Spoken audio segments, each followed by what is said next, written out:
It's Sunday, June 15th, and you're here for the People's Patriot Project. We got your 6 at 6. We are currently listening to the Bittersweet Radio. Around the world is spinning crazy. Same old news, same old lies are on repeat.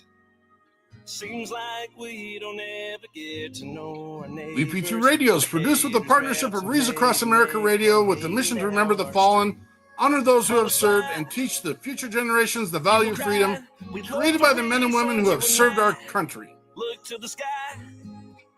Currently playing on WeP3 Radio. Pray a little hope falls down. Williams. We always push through. Love somebody. We need to. That's what we do. Love on somebody. Love on somebody. Throw some gas on hate and then light it. Love on somebody. Let somebody pour some. Left your left, hey. Left right your left. You got it.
Trucker. Dockers. Roll out.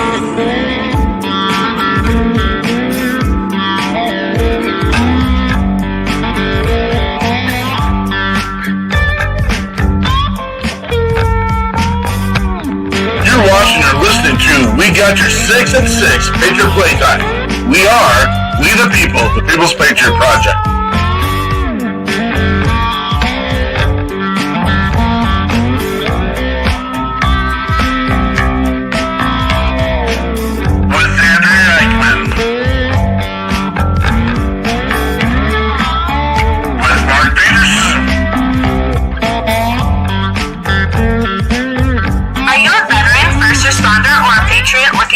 To put your skill set, your thoughts, and ideas, or want to help continue the mission, you have come to the right place.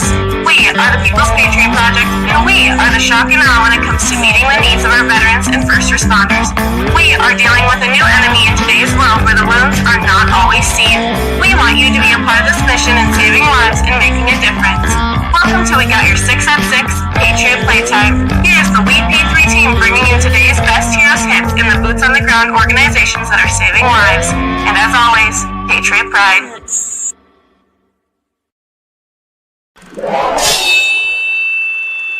Left your left, hey. Left right your left. You got it. Trucker.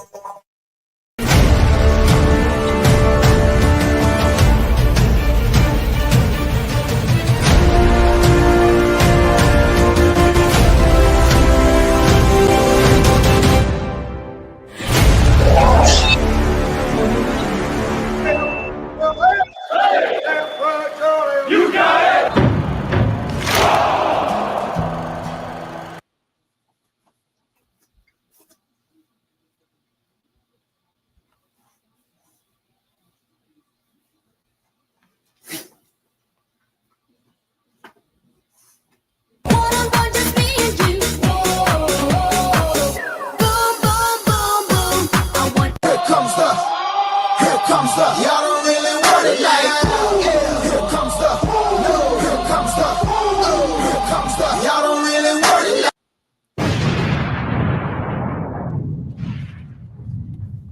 Oh my gosh, how was the timing on that one? Good evening, it's Andrea Eichmann here with the People's Patriot Project. We are here bringing you our weekly show and podcast called We Got Your 6 at 6.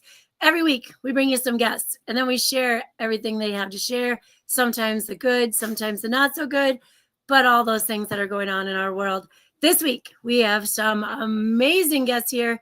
We have Robin Johnson, an Army veteran and subject matter expert on applied and therapeutic humor, and a veteran fellow at the Hoover Institution, Stanford University. Music tonight will be shared with Casey Beck, who I want to say, like 5 years ago when we started this out, I believe Casey was with us for a short minute. Our sponsors tonight include Green Hills Contracting, Catch 22, Operation Texas Strong, the Boho Hobos Hideaway, and we're going to have a word from Brian Kenzer later on, who wants to share with us a way to support the People's Patriot Project with his business, and also a way for you to get on the right side of your health, supporting American families, jobs, and the economy, while always supporting WP3 and their mission. Thank you for being here. The People's Patriot Project, We Got Your 6 at 6, can also be heard on Reach Across America Radio on Sundays at 11 p.m. Eastern Time. You can find Reach Across America Radio on the iHeart app, the iHeartRadio app, the Odyssey app, the TuneIn app. All you got to do is search the word Wreath. Makes it really convenient. Very convenient. Tonight, we want to thank temple massager Joe Mish. He has been on the show to share his amazing temple massager. Peterson can tell you all about it. Send him a message. He'll tell you how amazing it is. And you can also get a little discount if you put in the code WEP3 when you get to the end of ordering your own temple massager. Thank you to all our guests, sponsors, viewers. I'd like to start out quick with a Father's Day message. Happy Father's Day to all the fathers, those who have proactively assumed the role of nurturing and naturing their children to be positive and proactive parts of this world. But thank you also to those fathers that had a higher sense of duty. Thank you to the fathers out there that are deployed and are serving in our military as a first responder. Thank you to those fathers who instilled in their children the values of service. And because of that, they are missing their children as they are out there deployed and or serving our military or our communities as a first responder. Our hearts go out to those Gold Star fathers that have lost a child due to their service while on duty or post-duty or serving their communities as well. Thank you to all these sponsors that we have here tonight. Before starting this week's show, we would ask that you take off your hats, stand if you can, cover your heart, and join us for the Pledge of Allegiance.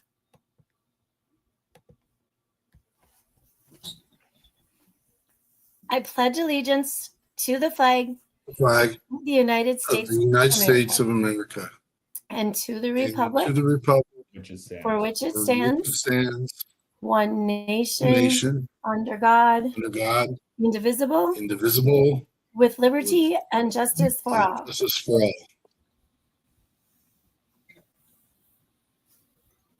Oh, and a real quick happy birthday to you. It is the week, and we know our Marine brothers like to celebrate their birthdays every freaking day of the year.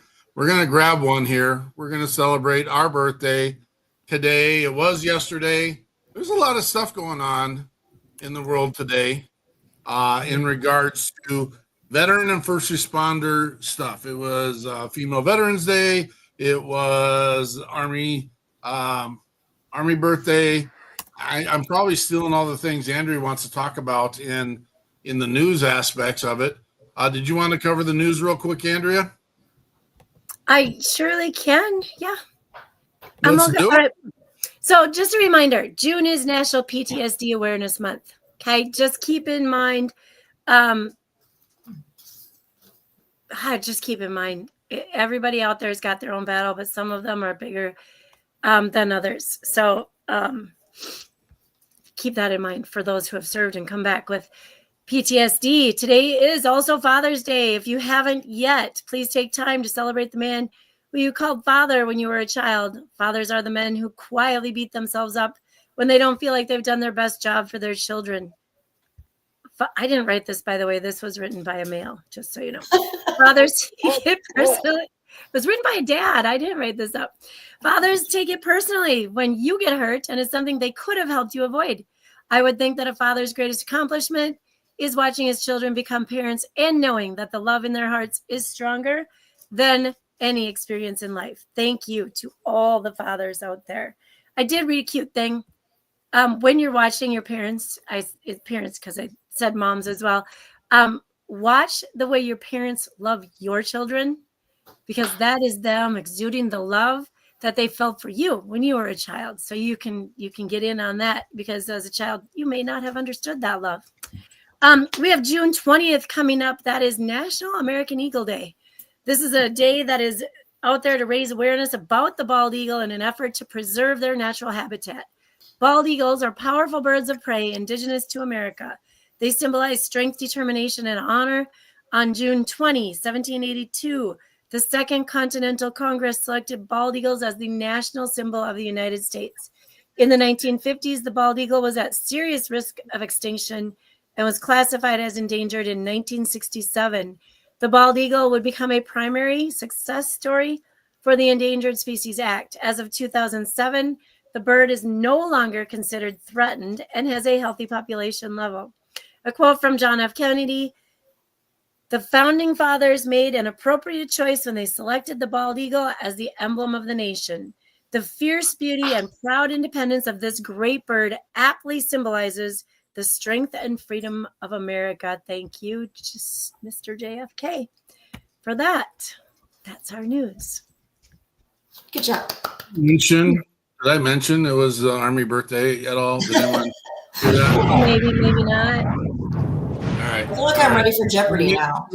Just want to make sure that everyone knows and understands. And we've got Happy Father's Day, Derek Iozio. We do know your offspring, and that pretty amazing young lady, Miss Lauren, but we're celebrating you today, brother, and the hard work you did in making Miss Lauren Iozio. It's a lot of hard work. I did share with my offspring today. I carried the load in making them who they are today. That's truth. Oh, Eichmann, you're in the middle there. Let's get you off the. There we go. Dylan Petrie, good to see you, brother. Down from Louisiana, sporting the crest and sporting the WP3 banner there. Good to see you, brother. Lots. Jeremy Daniels is in the house, and just keep them rolling, keep the messages. Check out our panel tonight. This is going to be, I think, one of those light-hearted one, because we have Miss Robin Phoenix Johnson with Best Medicine Brigade. And if you have not following her on any of her socials, make sure you get there.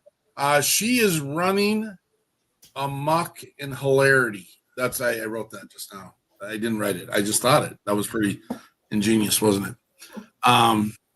I'm wearing my Army fatigues today, just so you know, to just celebrate the Army birthday. This is what I wore back when I was in the military for those 14 years, just so there's no confusion as well. And then we have Mr. Casey Beck, and he's not a stranger to us. And the amazing fun part about Mr. Beck is he is so unselfish that pre-show, he was just rattling off this list of opportunities that we can jump onto, and we appreciate you. And you guys are going to love his stuff too. That's his music. You're going to love his music, and we're going to get there. And so thank you for being here, Robin and Casey. Thank you for having us. We're going to have a good time, guys. It's Army birthday. It's party time. Army birthday. Army birthday.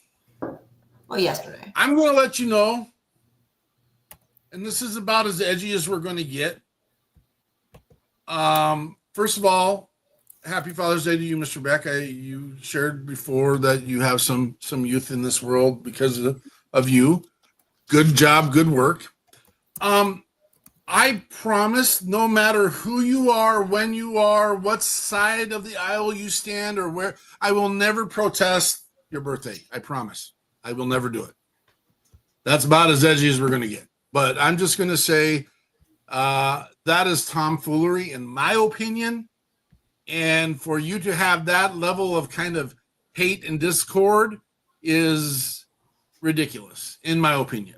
And if you don't like what I have to say, I will gladly have a calm, cool, sit-down conversation with you about, you know what? Life's life, move on, do your thing, and let's make this world a better place. Boom. And that's where we're going to go with that.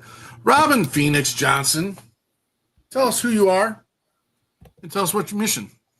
Hi, everybody. Well, yes, happy belated Army birthday. I'm an Army veteran. As you can see, I'm very excited about the Army birthday. 250 years, which is like 200 years older than me. No, I don't look it. Yeah, so I'm Robin. I am a 26-year Army veteran, now stand-up comedian and certified humor professional. My mission and passion is to heal people through humor, basically using humor to create a space or an opportunity to have a conversation around mental fitness and resilience. So that's what I love to do. I've been touring, doing comedy with Armed Forces Entertainment and also with Best Medicine Brigade, which is a comedy troupe that is all military affiliated comedians. So yeah, that's pretty much me in a nutshell. You're certified. Can I get certified too? Sure. Takes 3 years. Yeah. What? It's not it's 3-year process. I should have gotten a PhD instead, but that's okay. You probably got certified in humor. I'd probably get certified in something way different. That's just. Yeah. I didn't even know it was a thing. I had no idea. It's through the Association for Applied and Therapeutic Humor, AATH.org. And again, it's 3 years, but it's well worth it. If you're really serious about using humor to help others, it's definitely the way to go. Hey, I think I'm probably funnier than most people think I am. That's the truth. So we'll probably skip that. It's Father's Day. You can do some dad jokes. Oh, I had some good ones. I actually took some screenshots. Yeah. Let me see. Okay, so stalling. That's okay. Tell us more about. I told a corny mom joke this morning to my daughter, and she like rolled her eyes at me. I said, what did the yoga instructor say when she decided that she was going to stay at the party? Namaste. Anyway. You mean your daughter? It's really corny. I would never tell that joke on stage, but it's a good. Your daughter eye rolled you? You said your daughter eye rolled you? Your daughter eye rolled you? She's 15. Yeah, she rolled. I wonder where she learned that from, because I got about 3 of them before our show even started today, in which I appreciate it. In my class during the daytime, I actually have eye roll contests because someone is always going to eye roll me in the classroom. And I'm like, oh, that's a mediocre. We don't celebrate mediocrity here. Let's have a contest. Yeah. And then we get it done. Stuck up there. I don't have any dad jokes, but I do have a fact I wanted to share with everyone. All right, let's go for it. If you had a bear and this bear was wearing socks and shoes, that bear would still have bare feet, just so you know. That's a dad joke. That's a total dad joke. That's a fact. Great. That's a fact. It's not even a joke. It's my best material right there. You did good. You did good. I'm proud. I appreciate that. Very proud. My Father's Day joke is technically Father's Day is MFers Day. Oh. Truth. That was a little slow on the pickup for me. I did. Oh. Yeah, I know. My brain just wasn't in that space at the moment. Yeah.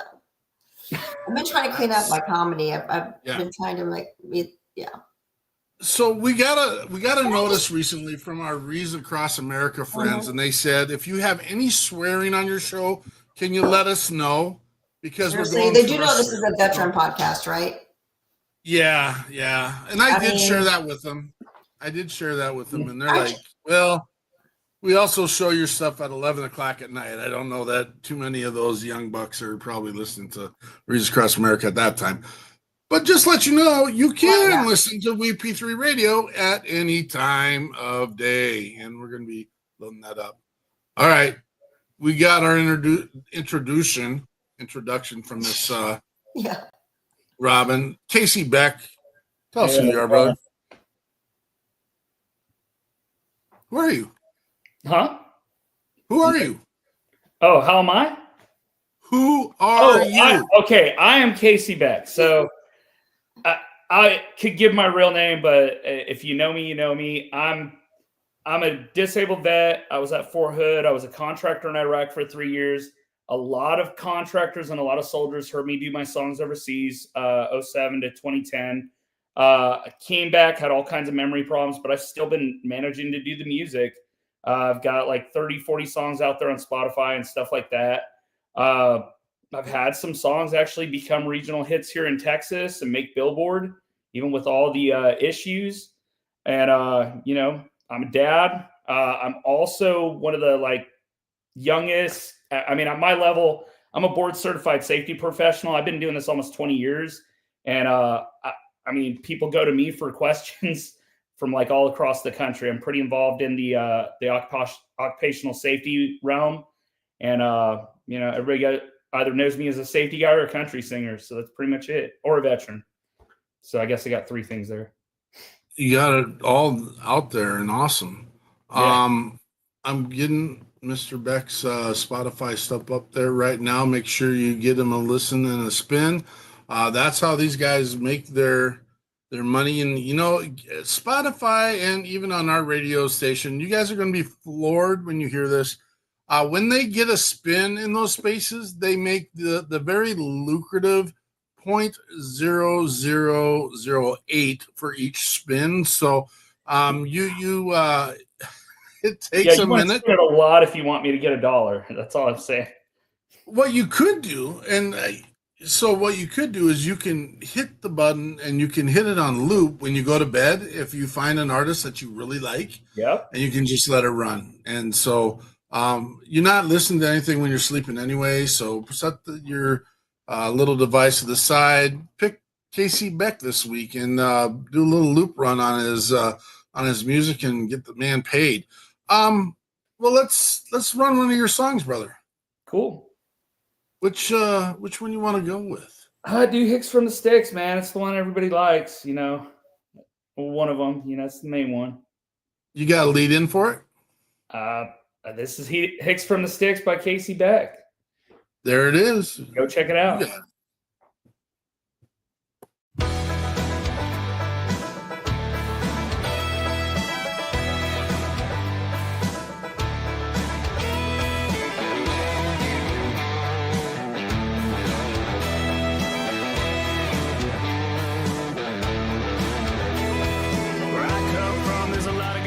Just to pay for Friday night. Where I come from, there's a lot of guys thinking that they're gonna get some tonight. Where I come from, the bills are piled up like beat up rust old cars. But it's always a good time if you don't wind up behind bars. Now we might live our lives a little slower, sing our songs a little lower, make our money on that mower. There's a new girl in town, we're gonna know her, 'cause we're just hicks from the sticks. We ain't never gonna get rich. Keep pumping that fist, try to impress chicks. If the cops come around, you know you better plead the fifth. And you know that's all you'll find out here. Hicks from the sticks. Hicks from the sticks. Where I come from, there's a lot of dads sitting on the porch on Friday night. Where I come from, there's a poor old boy that better get her home tonight. Where I come out from it, the porch lights off, you can bet there'll be a fight. But it's always a good time if you don't wind up behind bars. Now we might live our lives a little slower, sing our songs a little lower, make our money. Does that one cut off early like that? Yeah, it cuts off early. So that was like a little, I mean, I was just trying to put something together. Okay. People were asking, I made a little music video. A lot of those are just pictures from my childhood. I don't have that many. So that literally was like 70% of all the pictures from my childhood. All right. So put well, that's Hicks from the Sticks. Yeah. Casey Beck. I wasn't ready because I sound checked all the songs. I got them all loaded up, but I didn't listen to them to the end. So that one threw me off a little bit. But you're good. I like it. It's tough. Yeah, you can put a little. It managed to, so for about 2 weeks there, it managed to kind of keep Kenny Chesney at bay. I was like, I had no money, and it just I stayed one above Kenny Chesney for a while there, and then it just finally went down on Billboard. That was 2021 or 2022. It was pretty cool. You know, that is fun. Yeah, the Broke I mean, you know. What does it feel like when you hear your music in public? It's strange. I've only had it happen a couple times, but every time it happens, I mean, actually, I'll tell you the best thing. So I also forgot. I get confused of being Kenny Powers, right? And when I'm fatter, I look even more like Kenny Powers, like Danny McBride's twin. I sound like him too, ironically. So when I was working at UT Stadium, I had guys come up to me and ask me for autographs and start playing my music. And I was like, oh, this is crazy. They're like, are you Casey Beck? And I'm like, yeah, I'm Casey Beck. And they're like, there's no way. I'm like, yeah. And they Google it. Oh my God, it's you. Can you sign this? So I have guys like literally having me sign hard hats at UT Stadium when I was building the stadium. And it's, I mean, stuff like that's just, it's the coolest thing, you know. I got a few famous friends too. And it's like, you know, between all of us, man, we're just all humble guys, you know. I mean, some of them are less humble now, but, you know, we're humble dudes. People confuse me with Custerfield, and I don't know who that is. I mean, I don't know who that is. I heard a Jelly Roll, but I don't know who Custerfield is. That's so we're trying to get Jelly Roll to. I saw Andrea threw up the little search for Jelly Roll to get here. We'd like to bring him on to do some stuff with vets and first responders and Lee Williams and good stuff. It's awesome. You're going to hear more from Casey Beck here in a second. Let's get back. Yeah. Robin. I was jamming, Casey. Thank you. Do you have tracks, Robin, like minute tracks, 3-minute tracks, stuff like that? So I've taken most of it down. I've got a little bit on YouTube. There's a special. The best place to go is there's a special on Vet TV that is free to watch called Operation Hilarious, HEALARIUS. It's probably the best place to see it. And then I've got a little bit on Instagram and YouTube, but I recently went into doing some more corporate work and some more academic work. And so I took a lot of stuff down because I didn't want to jeopardize that aspect of my work. And, you know, comedy's subjective. Some people are going to think it's hilarious. Some people aren't. Like I do a joke that says, you know, I'm 165 pounds, but I identify as 145. Now, most people are going to think that's funny, but every once in a while you get someone who's like, I'm offended. That joke is, you know, offensive to me because you know, you're making fun of the fact that I identify. I'm like, no, it's just me making fun of the fact that I think I'm fat. It's not at all meant to offend anybody. So I took down a lot when I was pursuing some other professional opportunities. But if you dig a little, you'll find it. You'll find some stuff. Well, the only reason why I'm asking is because I think maybe at a certain time of every day on WP3 Radio, we could run some clips and do like little comedy healing piece. Yeah, you know, WP3 Radio. Yeah, you know, so Best Medicine Brigade is like 50 comedians. And so between all of their clips, and you got Dwayne White, P.T. Bratton, you got Doug Bennett, you got so many great comedians on there that have stuff on their social media that's already out there. So I fully support them. I mean, they're really going after being comedians full time. I chose to not I have no ambition at all to have a Netflix special or be a famous comedian. That's not my end game. My end game is to design a program that helps heal people through comedy, not to get some sort of, notoriety as a stand-up comic. So I don't do a lot of it anymore, to be honest with you. My main gig is going to speak to people, and the speaking that I do is very funny. So I weave in stand-up. So I always start with stand-up, then something serious, and then stand-up again, and then serious. And at the end of the keynote, they're like, oh my gosh, my sides hurt. My face hurts from laughing so hard.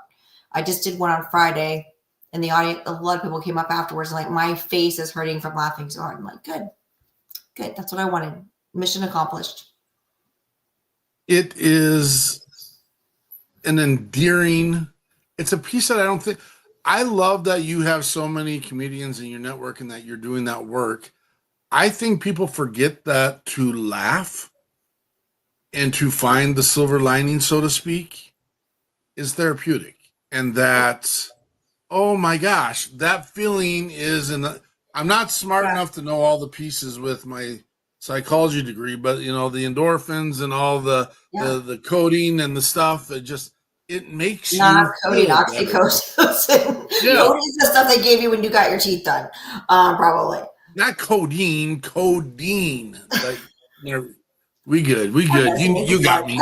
You got me. So, but what, you're absolutely right. So Hilarious was all about reframing the mind. And so if you think like a comedian, you can see something differently in a more positive light. For example, when I was working with a veteran, he was blind and he was having a bad day. And he's like, look, my wife doesn't understand me. She doesn't get me. I said, well, what's going on? Let's write a joke about it. And he's like, seriously, there's nothing funny about my life. Like, this sucks. Like, whatever. I said, nope, we're going to write a joke. And so we wrote this joke and together we wrote it and he performed it. And he said, my name is Melvin. I've been legally blind for 6 years. But this morning, my wife asked me if I'd seen her keys. Nope. Then she asked me if I'd seen her glasses. Nope.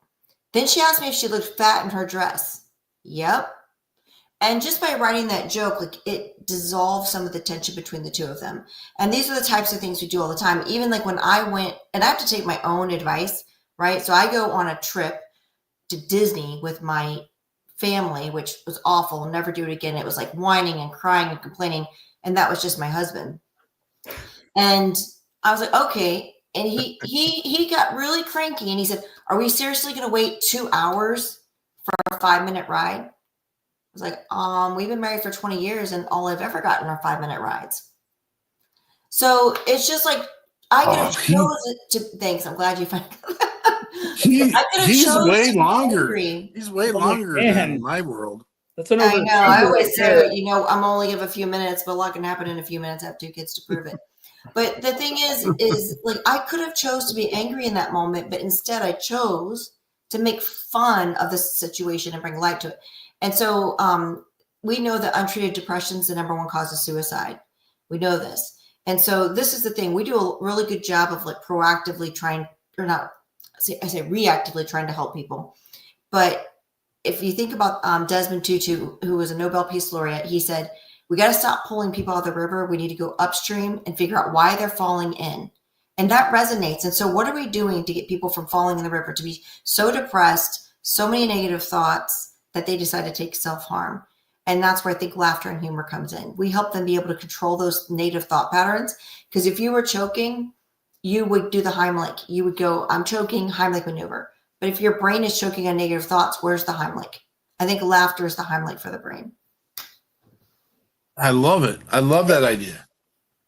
I had the amazing opportunity to be interviewed by Mr. Aaron Hale this week. Oh, cool. And Aaron Hale is completely blind, completely deaf, and he uses humor all the time. And I'm sorry, but him and Bobby Henline, if you guys don't know Bobby Henline as well, who's like third degree burns over like 70% of his body, and he's poked me with that nub appropriately and inappropriately. It's these guys, and so they kind of made me reflect to your guy that you were talking to about, and I'm just like, I don't know where they find it. And there's a little piece. It takes a minute to be in Bobby's presence to get comfortable with his humor, because he is zapping his, I don't even want to call it disability because it's his ability, to be honest with you. And he's missing appendages and he is fully burnt, and he calls, himself the, crispy, always crispy joke. And I'm just like, he wants to get cremated, and he wants to know if he gets a discount when he goes and gets cremated, because the job's been, a third of the way done already. And it's just like, Bobby, you gotta give me a heads up when you're going to do it, man. So that is so exciting. And it is. I like how you call it the Heimlich. And I think maybe we should call our show Give Me the Heimlich, Miss Eileen. I think that's tonight's show name. Give Me the Heimlich. Or, yeah, I like it. We're rushing through this show for no purpose whatsoever. It's just because I'm half Puerto Rican and I talk fast. It's not really rushing. And we do know that Robin would like to get out of here sooner than later tonight, only because this is. I'm not going to put it out there unless you want to put it out there. But because I have a teen daughter that's on a date, and I got to go pick her up. We can be done in 5 minutes, right? We hope not. Amazing. Okay. Bad joke now. Not now, Mark. Casey Beck. Yes, sir. Because Robin's already zoomed through her section. We get to come back to you right now, real quick. What are you working on right now? So I've got a bunch of songs, so to speak, as they say, in the can. We don't use cans anymore. We don't use tape anymore. Like, we actually do everything digitally now. And then we add on like tape emulators, so we actually get that sound. But I've got a bunch of different stuff that has been sitting there that I'm going to go back through. I dropped a couple grand on compressors and stuff this last year. So I'm no longer doing it through the computer. I'm doing it through compressors into the computer now. So it's sounding a lot more professional. And it already was sounding professional. It's just like in my ear, I hear little differences. So I'm just going to go redo a few of those. I got a song by John Rich and why am I drawing a blank now? Byron Hill. He's the one who did Full Hearted Memory for George Strait. That was his first hit. So I'm going to, it's a cool story. Years ago, I'm a disabled vet. My name's Casey Beck. I had the song I wanted to do when I was in the Army. I couldn't afford it because I was a broke-ass soldier. Oh, I wasn't supposed to say it. But anyway, I was a broke soldier. And he comes back. He's like, this Byron, all deep voice. He's like Southern guy from wherever they make the cigarettes back in Carolina or whatever. But he's like, he's like, yeah, you can use it. And he's like, oh, yes. I still got the original song that John Rich did for it and the original demo, and I'll send you all that. He emails it back. It's got Warner Brothers all over it and everything else. And I'm like, man, this is awesome. So I'm going to be finally cutting that, but I wanted to make sure I had enough money to promote it. And I think I got enough this summer. So we're going to promote it and put it out there and just look forward to it. It's an awesome song. It's been sitting a long time, but it's going to be a hit. I just know it. And then I got a few others. I got a few others that are my own that I keep doing more and more songs. And, everybody thinks I'm spending all this money at big studios, but a lot of it, I'm either doing it myself or I'm doing it half of it with my producer in Nashville. And we just send back and forth. And then I will say one guy who helps me out a lot is Kevin Aerosmith, who's Luke Bryan's guitarist and fiddle player. He has been a godsend because he's done a lot of stuff. So when you hear the little banjo and mandolin in the back of my songs, you're like, man, it kind of sounds like Luke Bryan. It's like, well, because it kind of is the Luke Bryan sound. It's the same guy doing it, just different vocalists, and it's been fun. Like, thank God for COVID, because I would have never met Kevin if it weren't for that. But Kevin hit me up during COVID, and we've been working together for years. It's just been fun.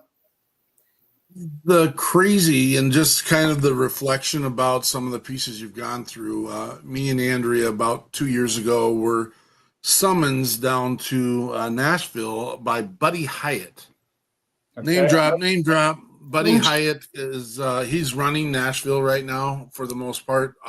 He used to be the keyboardist for Toto, he runs Hilltop Entertainment, and he runs a deal with us, and he says every veteran you bring to us, which is crazy. This is crazy. Extremely large, huge discount. But that's not the point I want to get to. The point I want to get to is we go there and we listen to one of our peer non-veteran but Patriot musicians lay down some tracks. Mm-hmm. There's 6 Grammy-winning musicians in the room while they're playing. I say we. I was out there with the cowbell giving it a lick, and they never wanted more cowbell for some reason. There was like no more cowbell. They kept saying to me, I don't know why. Anyway, the fact, like a 6-minute song, roughly 5.5 to 6 minute song, takes these professionals literally about 20 minutes to lay down. Now, the engineers in the studio, they're like, hey, there's this chord, there's this bar, there's this measure, you do this. Can you give me a little bit of the steel guitar on a little flex here? And they play it back, boom, boom, boom, it's done. And they have that craft. But you're right. You have the nuances of each of these people's styles inside of 100 billion songs that are being produced and put out every single year. And it is the same musicians. They don't normally bring in their band to lay down a track. They have a house band play the track on most occasions, unless you're one of the, Grammy winners, and then you get to do what you want and they play that thing. And so, no, exciting stuff for you. And I'll just say you're going to play 35 in a bit. And I did a few parts of it were it was the first song me and Kevin ever did, but most of the later stuff is me, like all the guitar melody stuff. Like I'm getting to that point that I could probably go play in Nashville and start working on these lower tracks. And I become friends with some of these, the best of the best, which is Brent Mason. He's my hero of all the session players in Nashville. And then Billy Decker is a producer, and he's helped me out. And I learned to produce from Billy Decker and his book and his documentaries and stuff that he put out there. And it's like, my stuff sounds good. His stuff's great. And it's been just the coolest. I was, again, just a broke veteran at Fort Hood called the Singing Soldier. And then next thing you know, I'm the singing contractor. And here we are 20 years later, and I'm doing this stuff. And a lot of it I do myself. That's awesome. Mr. Mason happened to be my own guitar amps for some of the stuff. So that way I can get my own unique sound. So I do it all. Like it's fun, That is exciting. Mr. Mason did happen to be in attendance the day we were there. And oh my God, next time you guys go, you got to talk to him and be like, hey, you need to I have to apologize. So, I'll put it out there. Apology tonight. Real quick story. I was supposed to have him play on a song, but I've got memory issues, and I had really bad memory issues for a long time due to PTSD and stuff. And I'd asked him if he would play on the song, and I forget about it. It might have been a year, 2 years, 3 years. I go to reach back out, and I was like, hey, I'm sending that money. And I was like, I forgot how long it was. And they're like, he doesn't have time for this. I was like, and honestly, it was just PTSD memory that time lapsed. I was like, oh, yeah, let me get on that and send that over. I got money now. And it was like, so if I can get a chance to apologize or you guys can send that, that would be great. The puppy. We'll work something through that. That'd be awesome, man. We'll get you taken care of in that space. Hey, that's awesome. What song you want to do next, brother? Let's play 35 since that's the most recent. You got a lead in for that? Yeah, this is Casey Beck. This is my song 35. I wrote it when I was 35. Unfortunately, I'm 39 now, so it took a little while. But 35 by Casey Beck. This is Casey Beck, 35.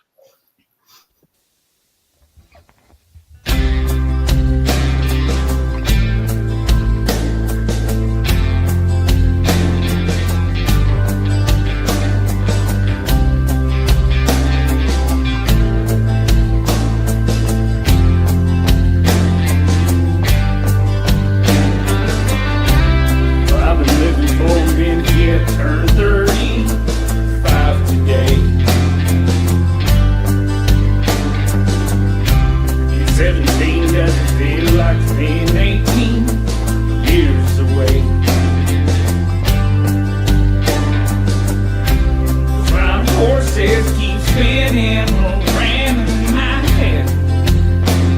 they fade away.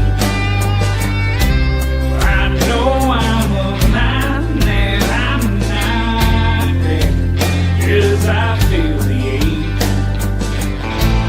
I'll replay my life in my mind, look back into the time I just lost my mind.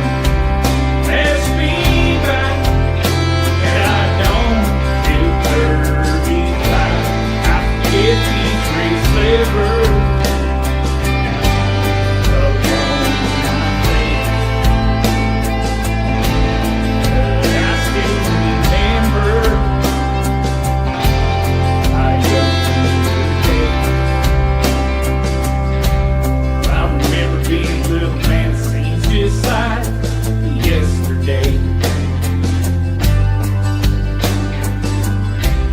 Hanging out with them kids, man, it was everything. While horses keep spinning around in my head as they fade away. I know I'm alive and I'm not dead, 'cause I feel the ache. I'll replay my life in my mind, look back into the time I just lost my mind. Pass me by, and I don't feel 35. I forget these three slivers upon my face, but I still remember all the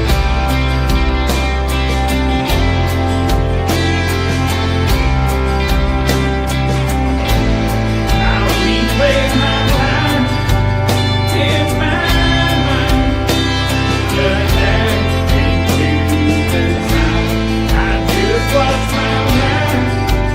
Pass me by, and I don't feel 35. I forget these three slivers upon my face,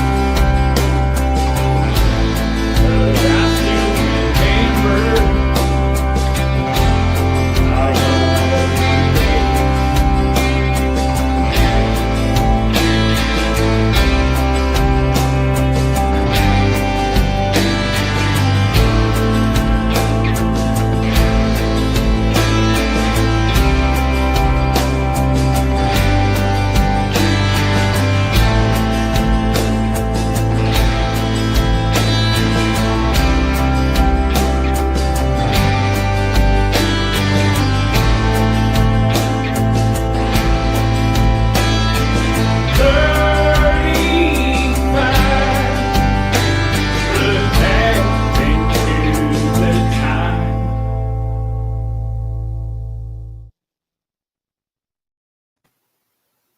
That is Casey Beck, 35.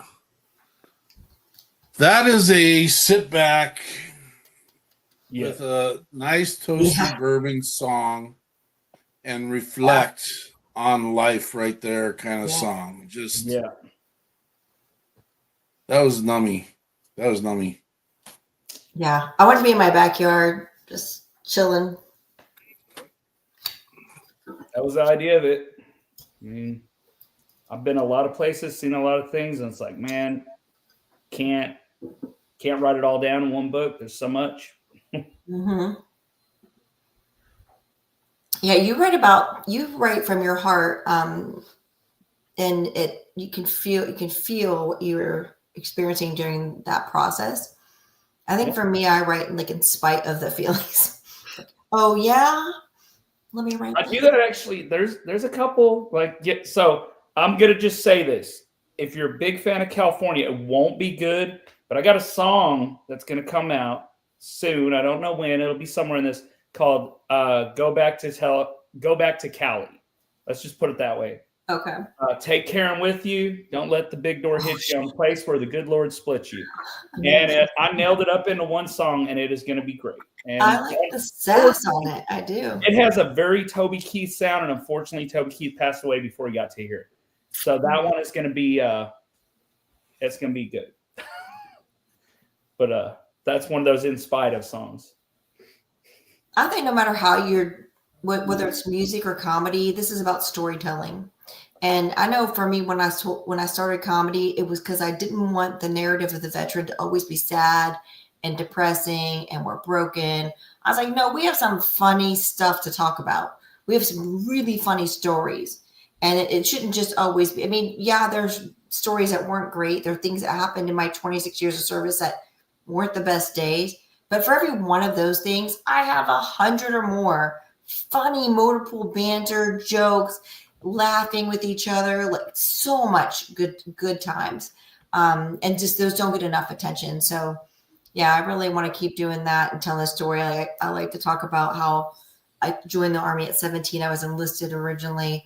And I was like, oh, I'm going to jump out of airplanes and shoot machine guns and do some cool stuff. And then I get to my unit and they're like, you are going to be the observer for the female urinalysis test. And I was like, what? I've done that. And did it as a contractor, unfortunately. And it sucked. What? Yeah. Oh, yeah, I was a meat gazer for a KBR. Yeah. I was like, I got to watch other women pee. I thought it was be all you can be, not pee all you can pee. Like, good Lord. Totally. My son is a Rasper and a 14 Fox or 13 Fox, and they put him at Fort Riley, and made him a Bradley driver. And I was a cannoneer and worked on howitzers, and made the big boom happen. And they put me in a headquarters battery to work as a liaison between the uppers and the lowers. And I was just like, this is not what I signed up for, but. Here we go again. This is what it is. We do what we're told to do. Absolutely. I really liked how you said, I mean, because there is a piece that we say regularly during our show, and we're collectively not broken. And I think that a lot of times that is the message that gets put out there.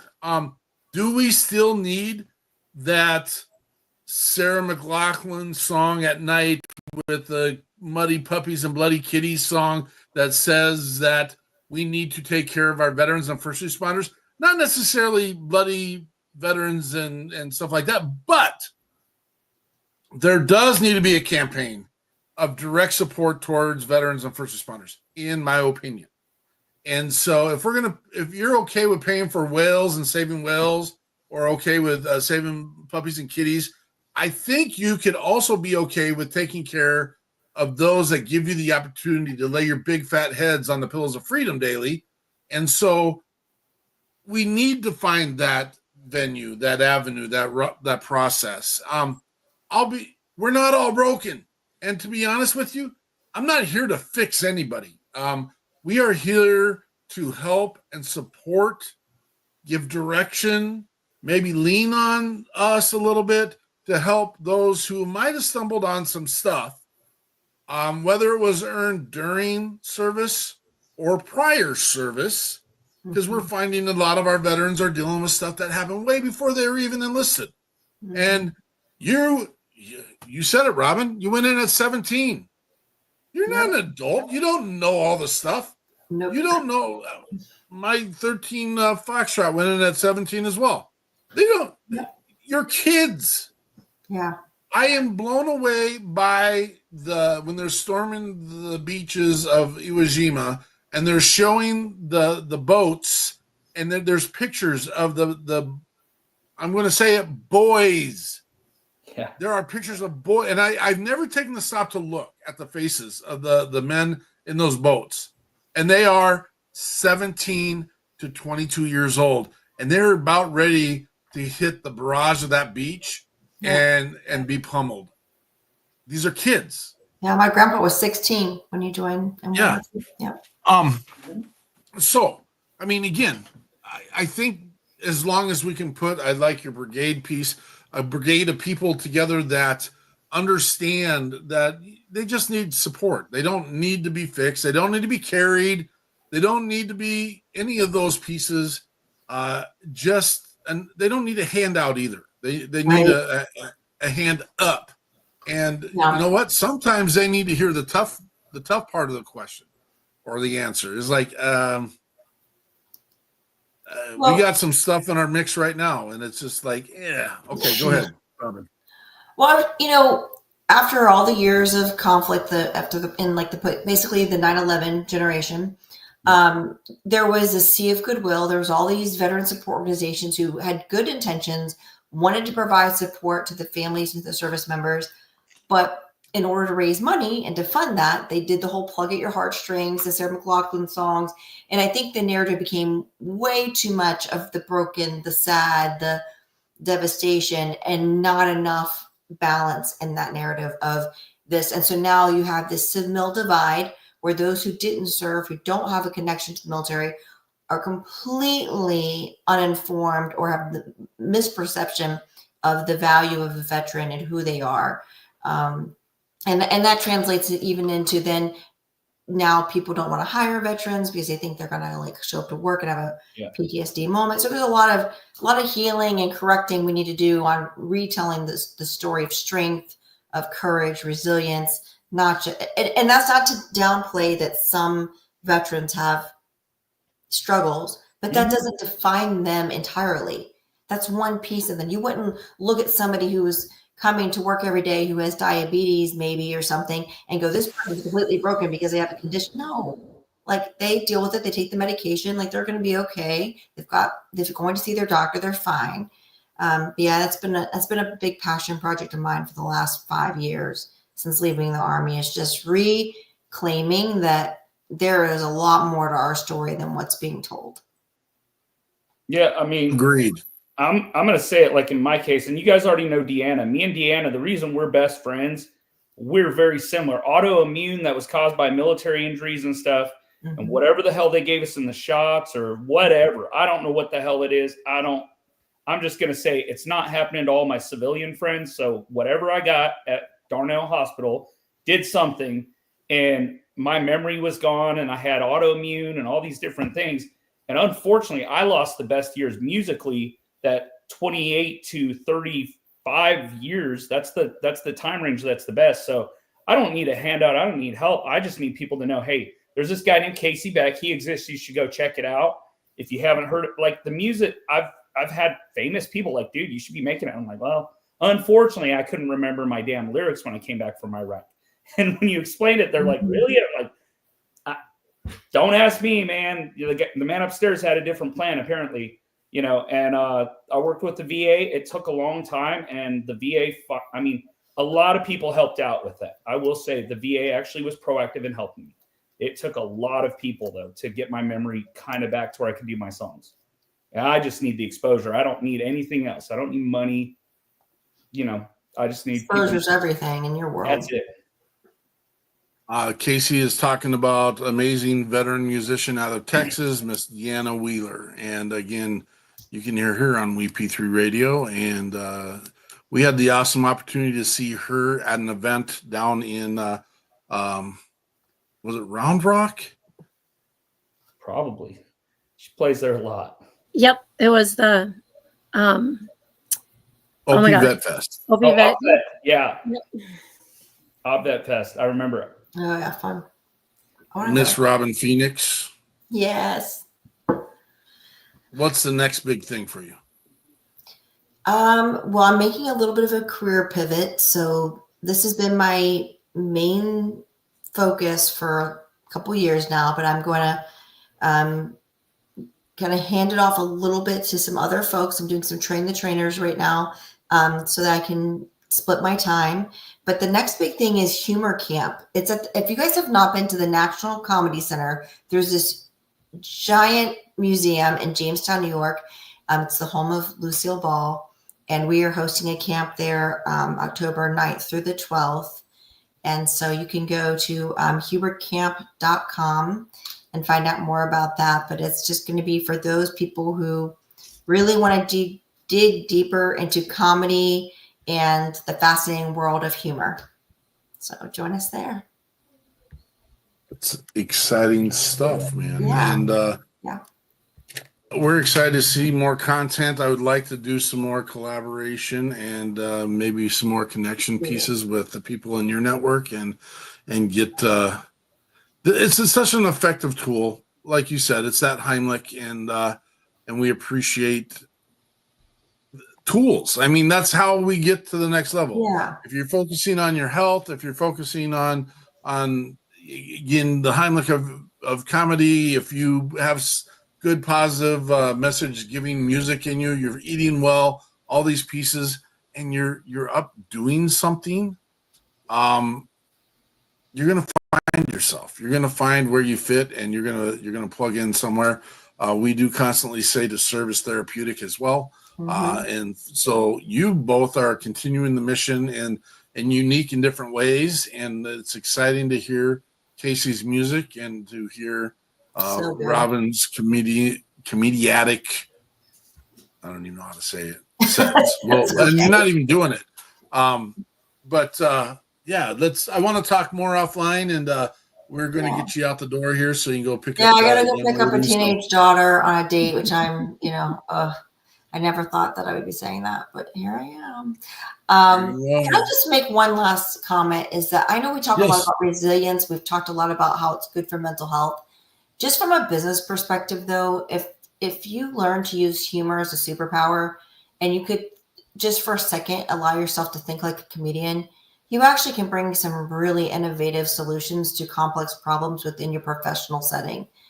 So when your work presents you with just some, and we're in as you see on the news, a very volatile, ambiguous environment right now. There's things going globally on and domestically that are just interesting and developing. And so we are going to have to be very adaptive and very smart.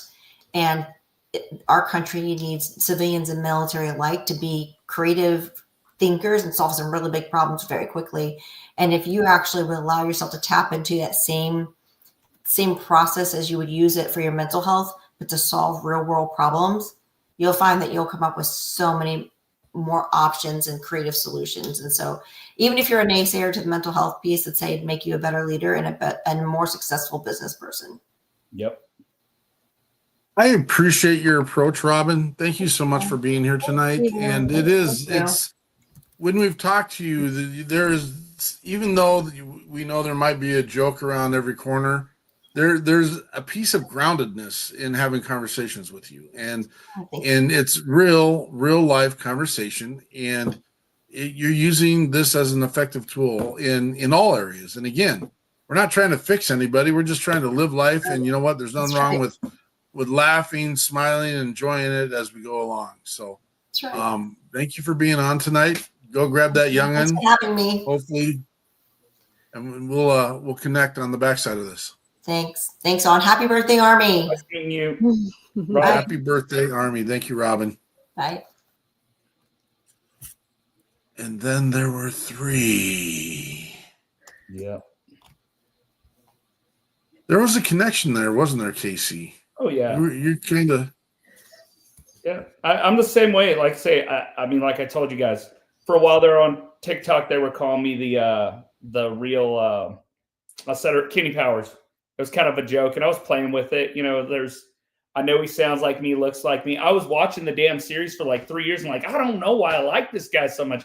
And then I realized he was me, and I was like, son of a, like, it clicked one day, and I was like, man, I'm just the veteran version of this baseball player, Kenny Powers, and it's been pretty fun though. What's next for Casey Beck? Man, again, I got to get some songs out there. I'm just going to keep going with it. My hope is to, if I can get the exposure out there, whether I got to play it as a musician. I make good money at my job. Everything's basically paid for. And I got my pension, so I can survive either way. But my hope is to just get out there and keep playing more and more shows. Now that I've kind of got my memory, at least the ability to retain my lyrics and play my songs, that was the most important thing that I didn't have for a long time. it's coming back, and I'm just going to keep working with it and making it happen. I did a 2-hour show by myself the other day, no band. It was 3 hours, but 2 hours plus I was able to do every song, no problems. Didn't miss a beat. So just got to work up to 3 hours now. So, you know, but is it the music? Is it the music piece of the instrumental that you struggle with, or is it the vocal piece of the lyric? Together, it's both. It's both. Yeah. And for me, like I grew up being able to play, like we played little shows all over Kansas City. Me and my dad, you know, used to be Matchbox 20 songs, our own songs, you know, Skid Row songs, Guns N' Roses, stuff like that. We played just random songs all over Kansas City. And it's like me and my dad both would play songs together, and I'd sing for him or vice versa. And then it was like, so for me, like I had that before I went to the Army, and then I go to the Army and then something just happened. And it went away, and I'm like, what is going on? I can't figure this out. And the Army's just like, oh yeah, kid, you know, and they kind of, initially they kept putting me off, and I'm like, no, you don't get it. So I had to go show them recordings of me prior. And I was like, look, I was literally like this kid, savant / phenom or something. And then I go to the Army, and it just kind of falls off, and I can't remember my stuff. Like I'm losing income off this. I probably would make a lot more money in music. So I had to literally show this to the VA, create a case, and then they started going, oh, okay, well, this guy's serious. And I was like, yeah, I was serious. Like, my music's apparently good. People like it, you know? I just got to get my memory back. And it took time. And, you know I'm a different guy than most people, but that was what I did. I went to the Army because I was like, hey, 9/11 happened. I wanted to serve. And I just didn't expect to lose what my life passion and my life career was going to be, all because I decided to serve, and it just happened that way. Do you use anything on? Because I just watched I watched a clip. Joe Allen Christie is a veteran musician out of Nebraska with Winchester Road, and it just was a reel that went by, and someone was criticizing people that use technology on stage that helps them.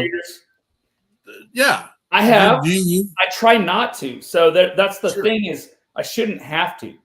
And what I can tell you is when all my memory is working fine, like I used to be able to play a song 3 or 4 times. I had it down from beginning to end, had this whole song down, read it a couple times, go play it. And then I go to the Army, and then all of a sudden it was like, it literally, some of the songs like Hicks from the Sticks and stuff. And like back then, for instance, I've got it down perfectly. If you watch me play it, like I'm playing guitar, lead guitar, everything. People are just like, oh my God. But it's like, what they don't get is it took me 100+ times of practicing that same song the same way over and over and over again to get it perfect. It shouldn't have taken 100 times. It doesn't take that normally when you're like I was, but then something happened and my brain just didn't work the same way. It just didn't click the way it did. So I kept having to do it over and over again. And it's and a lot of veterans are having similar things. And for me, it might be memory. For another guy, it might be, and I've got the nerve damage on top of it. So I can't dance, unfortunately, and the arthritis and all the other stuff and the spine problems, but I can get up and I can play guitar and I can basically do what George Strait does, but it's my own songs, which he doesn't write his own songs, So for me, it was like, just different, but getting it back has been a help. I can actually make money doing it. I get a couple $100 every time I play a small show, and money goes up from there. Bigger it is,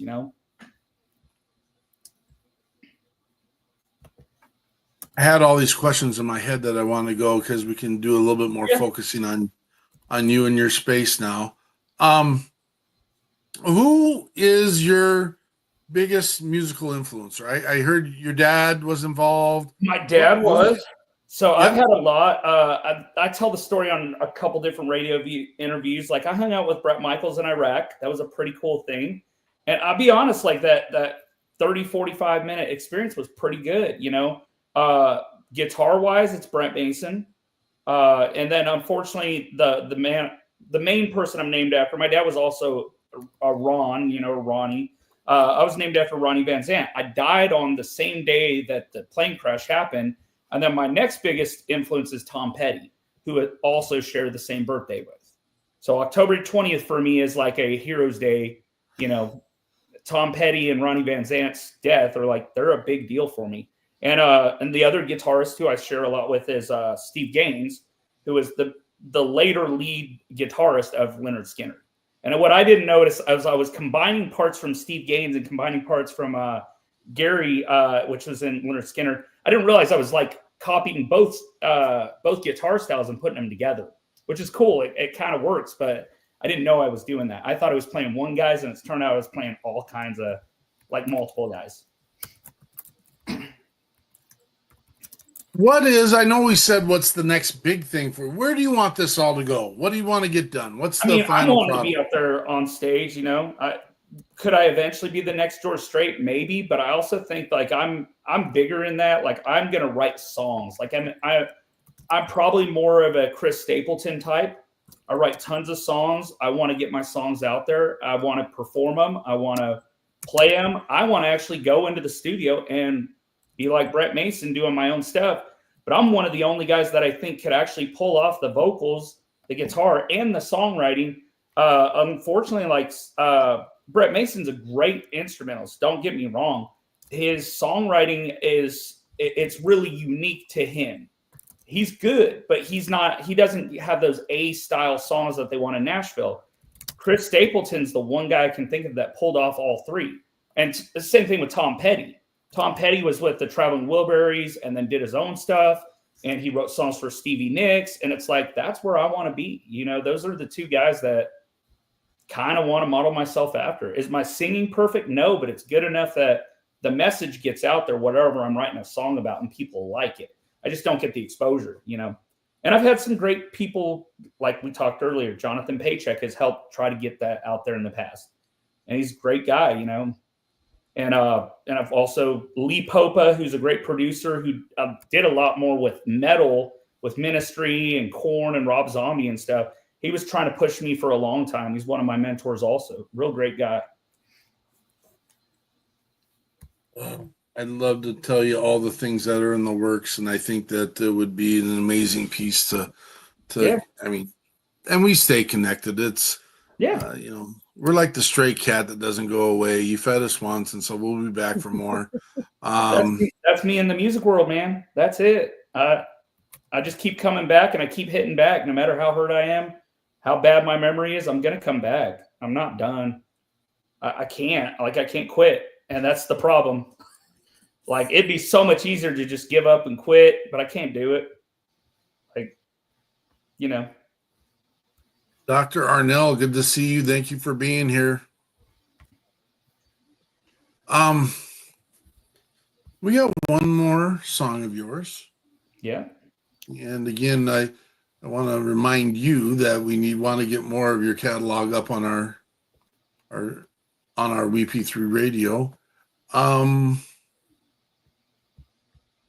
Hearts and Tires. Tell us about it. So this song, you know, I picked the cover, and really I started writing this, and sometimes I'll write a song and be like, oh, I really like this riff, or I really like this. Sometimes I write it from the lyrics. Sometimes I write it from the music. And I kind of did a combo, and it reminded me of when I was 18. I was going back and forth seeing this girl in Wisconsin. She goes over to Germany or Belgium and stuff. And I would drive back and forth to her. She let me stay with her family in Wisconsin.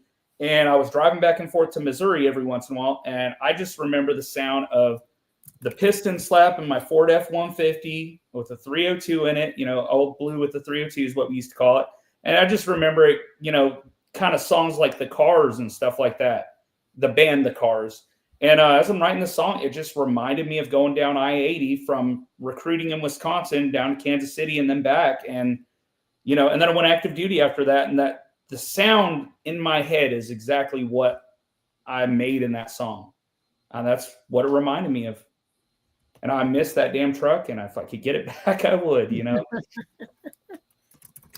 You know, you had me Army celebrating Army stuff, and then you throw Ford out there, and then it just ruined the entire show. I'm a Chevy guy, but those old box Ford 302s were amazing. I'm not gonna lie, I was a solid only Ford purchaser and owner from 1988 till it's a good chunk down, and I had 65, a 67, an 86 Mustang. Yeah, I had all those, all 302s. And so it was just like, I get it. I understand it. And someday we'll see. Someday I hope to get another Silverado, but that was an 81 Ford F-150 Ranger in two-tone blue, and it was amazing. And I miss that truck. Well, let's remember it as we're listening to Casey Beck, Hearts and Tires.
That's Casey Beck, Hearts and Tires. Another one of those, just remember back and do your thing and realizing you've been somewhere.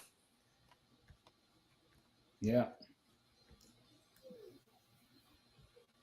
And FYI, that's the first song that I actually did lead guitar for. I got out of my comfort zone. I'd never actually recorded my lead guitar on it. So, I think I did good on it. Well, I think you've done good on all your music, brother. Yeah.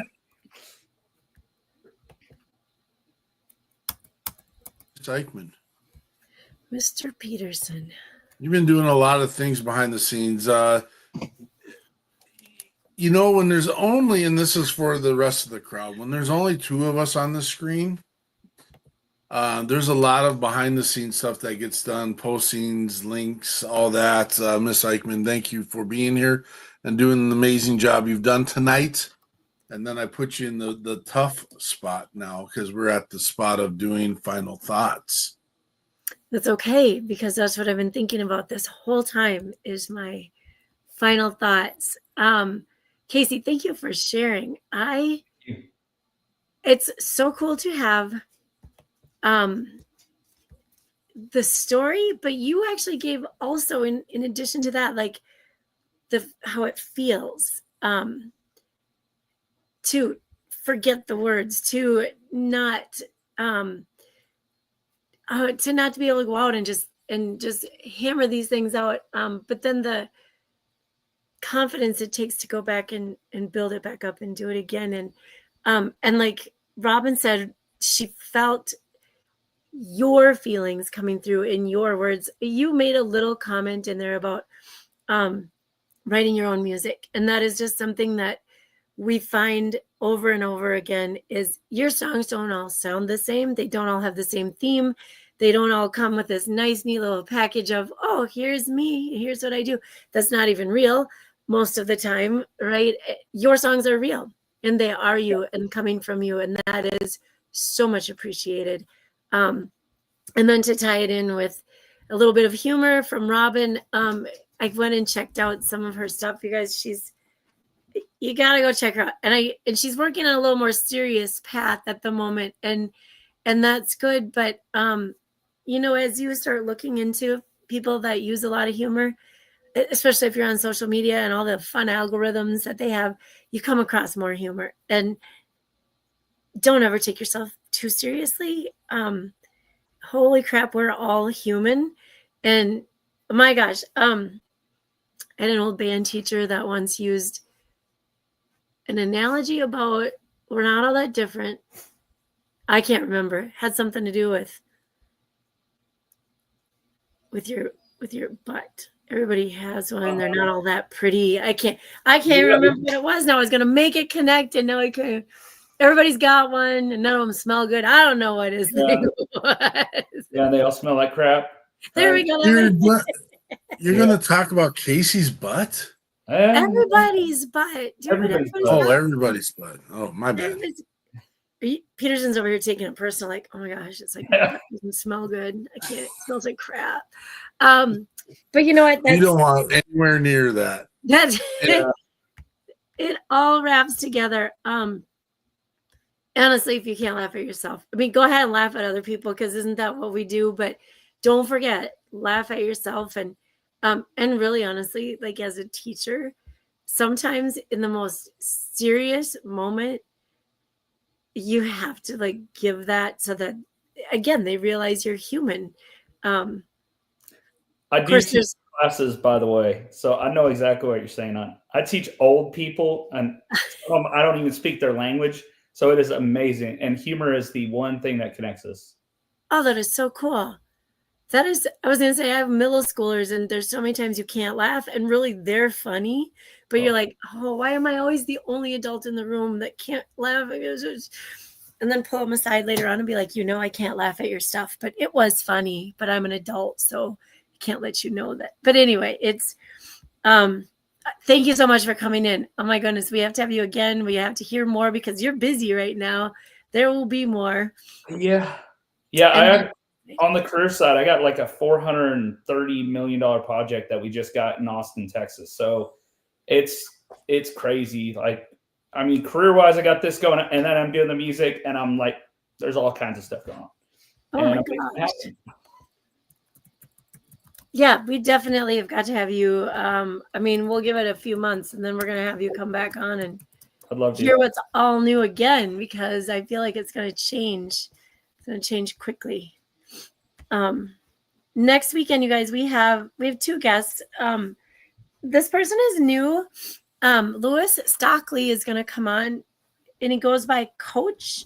He's the co-founder of Before 22, and the mission is to survive. I think that one will be a pretty deep conversation. And we have another returning musician, Scott Taylor, will be joining us next weekend. What are you looking at? Scott? Oh. No, because I know of another Texas musician. I know of him. I don't know why I know of him, but I know of him. I'm trying to think of how I know him. Do you know Jen Ford? Yeah. Yeah, they kind of travel in the same circle. Okay, then that's how I know. Yeah, he pops up on my radar. I just was trying to think of how I know. Like some of these names come up, and it's like some of them I know well, some of them don't. Like Creed, I know Creed. I don't know them that well, but I know of them, and that's kind of my group. For some reason, I ended up closer to the outlaw country guys, but I'm kind of all over the board. Gosh, there's so many people I just want to connect you with. Like the guy that does the intro to our show, Dom Kurz. He's down there in your space and just jazzy, dirty, makes his own music, his own instruments. Just Dom is such a beast. He's just awesome. I got a couple of those laying around too. You don't. And I've got amps and So I feel it. I'm a nerd about all that stuff. Good. You're a technician. Yep. You're a technician.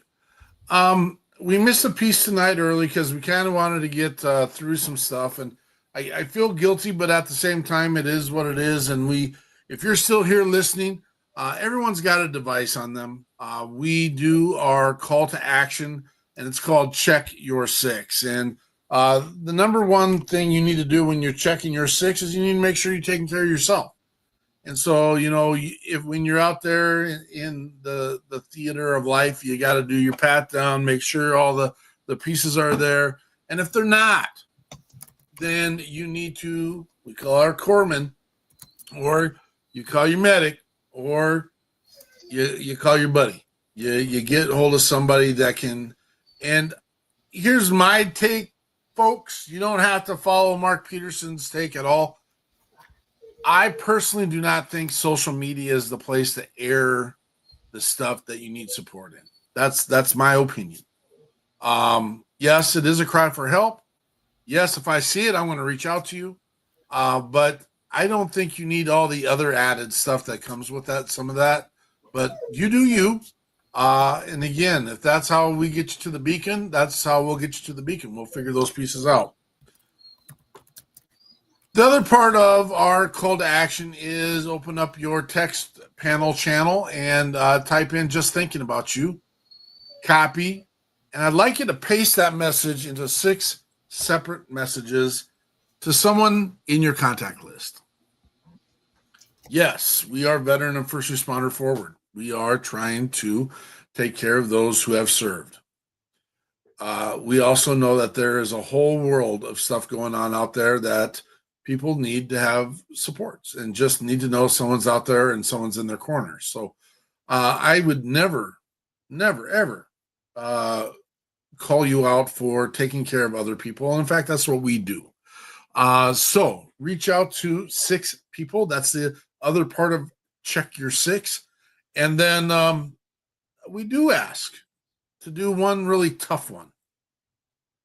Somewhere in life, you got sideways in a relationship. Maybe you were the knucklehead, maybe they were the knucklehead, but you both said, you know what, we're done. Now, we're not talking about ex-wives, boyfriends, girlfriends, that stuff. We're not talking about those. We're talking about those relationships that meant something to you 10 years ago, 20 years ago, and for some reason, maybe you let time slip by, maybe something happened. Again, like I said, you got sideways. Reach out. Take care, be with, and just say, hey, just thinking about you. Sorry, not sorry.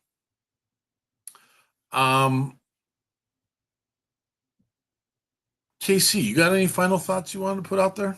No, I mean, I'm just going to say I had some tough times lately, and, I keep a kind of small network. I mean, I have a huge network, I should say. In the music business, there's a huge network of people.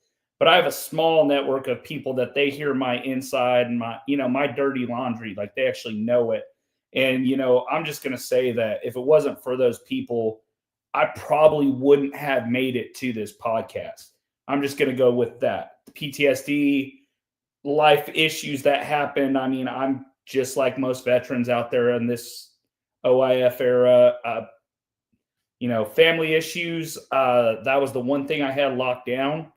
And then it wasn't locked down anymore. And then, I'm just going to say the guys that were there for me, thank you, because that's why I'm here today. That's the only reason, sometimes you need somebody to reach out. And I mean, as veterans, that's what we do, you know. And I mean, best thing was yesterday, sending a picture to the phone, the new girl, you know, and being like, hey, life's good. You know, things are, at least there's hope, you know. And I know they're worried about me, but, you know, things are moving on. So that's life. Well, we greatly appreciate you being here tonight, brother, and we're excited. Again, you can hear Casey Beck on WP3 Radio, and we're going to continue to get more of his catalog on there. Follow, like, and go out there. We'll put up his Spotify information one more time, and make sure you get out there and support these amazing musicians. If you are a nonprofit group that puts on an annual event, we do always love that you can support your local artist. But again, if it's in your mission to take care of veterans and first responders, I would think that you would want one of these veteran or first responder musicians to come and do your show. Now, I am also going to be that huge hard advocate that says, yes, you're a nonprofit. And yes, you're trying to cut corners every chance you get. But please remember, this is how these men and women feed their families. So don't ask them to donate their time. That's not fair. It would be like them say, okay, then you do this for me at the same time. Now, if you want to have a relationship and want to have that barter conversation, go ahead and have that barter conversation. There's a way to make that happen. But remember, this is how they feed their families and put food on their tables. So, again, Casey, if you got a chance to hang out after the show real quick, we'll do a little debrief in the backside. And tomorrow at 4:30, WP3 team will be here again to give you our weekly update on to what we are working on and where we're going and the mission work that we're getting done. Tonight was all about our amazing guest, Robin Phoenix Johnson, and Best Medicine Brigade, and our amazing musician, Casey Beck. Anything in closing, Miss Eichmann? No, I just wanted to thank you for reminding everyone about the debrief tomorrow. Absolutely. We'll see you when the smoke clears. Patriot Pride.